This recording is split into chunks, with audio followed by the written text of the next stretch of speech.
The Cheeseboy 628 Show, starring Cheeseboy 628. Hey YouTube, what's going on? This is Cheeseboy628 here today, giving you a Theory Thursday today on 6th Gen OU Beta. And this is because you guys didn't really give me comments suggesting what tier or type of team you wanted me to do this week, so I thought it would be fairly beneficial to show you guys a team that you've seen before in 6th Gen OU Beta that I've used and see how it works. Also, to give you guys one more update before getting to this team here, I have started playing Pokemon Y. It's extremely fun, but I am going at my own pace because I really want to enjoy the new and super cool atmosphere that it brings, but I think at the pace that I'm going, within a Saturday or two, I should be ready to start uploading Wi-Fi battles, so get excited. Now let's get right into this team here. I have a specially defensive Klefki, which sets up spikes. I've got a physically defensive Tentacruel, which spins, and I've got a max HP, max attack Adamant Chestnut, which is quite some power. But on my offensive trio, I've got the Mega Pinsir, which does not carry the Endure Flail as I do love, but that's because it doesn't work in OU Beta yet,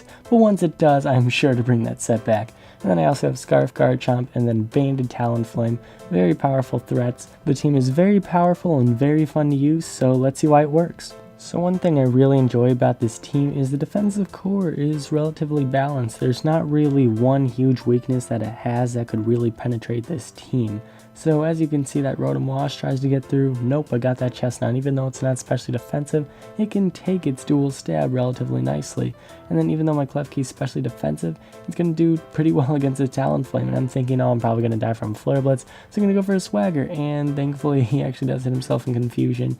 I'm just being very apprehensive and just bringing in my Tentacruel, and actually takes a +2 Braver, which is pretty impressive. And then as you see here, Mega Medicham, it's very powerful, but I do have the counter being Talonflame, which has to do with the priority and speed on this team.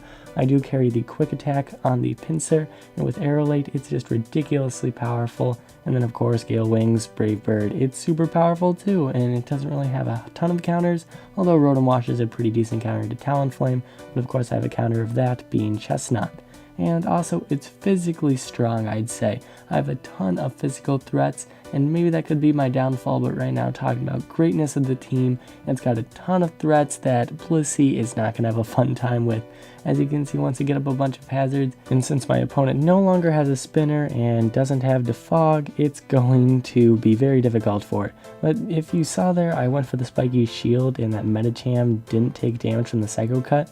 So maybe it's a glitch in the system, or Psycho Cut doesn't actually make contact. You guys can let me know. But here, finally, I have enough time to go into Pinsir. I can just Mega Evolve and just destroy the rest of his team with the Rash, which is super powerful. So the team is very fun, very powerful, but does have a couple weaknesses, so let's see what those are.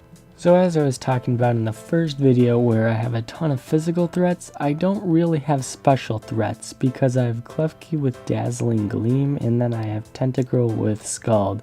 And those are definitely not the most powerful when it comes to special attacks, especially since I'm defensive variants of those pokes.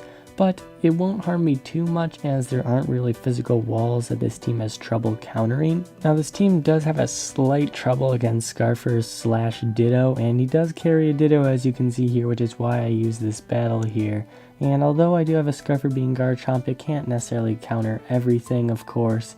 And so that's where the Scarfs come in, because speed is definitely very important when it comes to OU Beta, because that's where most of the Mega Evolutions are going to be, if not Uber. And these Mega Evolutions may have a very nice speed that can be found very threatening. There are definitely pokes that when Scarfed are able to outspeed, and that's why Garchomp with 102 speed is pretty much the ideal poke to be a Scarfer, and that's why Garchomp is still very viable. Now, one more problem with this team is the chance of facing defensive, which I know my opponent doesn't have the most ridiculously defensive team, but with the spin blocker being Aegislash and a potential hazard setter with Ferrothorn, it's not a fun time because then he does have that spin blocker, of course, and although that Aegislash doesn't have the greatest matchup against Tentacruel because of knockoff plus Skull with a chance to burn, the right spin blocker can be too much for Tentacruel, and I don't want to have Defog since I want to set up as many hazards with Klefki as possible. so be very careful when you're using spinners or defoggers. So I hope you enjoyed this Theory Thursday. When I was trying to find battles where I lost, I actually got this tie here, which I thought was pretty funny, with that nice scarf ditto at the end. And one more thing, if you're wondering about the layout, why it's not that super cool layout that I've been using, it's because there's a different server that I use instead of the main Showdown server, because the main Showdown server has been down for a while. So I just wanted to make sure I have some content for you guys on this Theory Thursday.